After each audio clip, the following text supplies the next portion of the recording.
My mother and I argued for a while, but eventually she just snapped at me and said that I had to learn to keep my mouth shut and respect my stepdad since he was the reason we were living the good life now. She then left, and that's when I completely broke down. I felt as though mom wasn't the same woman who had raised me anymore since she was willing to change herself and let this man push her around simply because he paid the bills now. I was devastated that she was siding with him instead of standing up for herself and her son. On top of that, I had a test the next day, but I was way too emotionally drained to do anything but curl up in my bed and cry. I cried for hours after that. My mother knocked on my door to call me for dinner, but when I ignored it once, she didn't bother with me again. I don't even know how long I was in bed for, but half an hour before midnight, I got up and wiped my tears and decided to escape. My grandparents, my father's parents, lived a few blocks away from my school. I was determined to leave this house.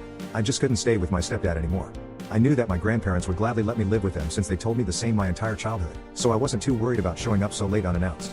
When I was younger, my mother would often drop me off at my grandparents' place if she had to work late or she just wanted to hang out with friends.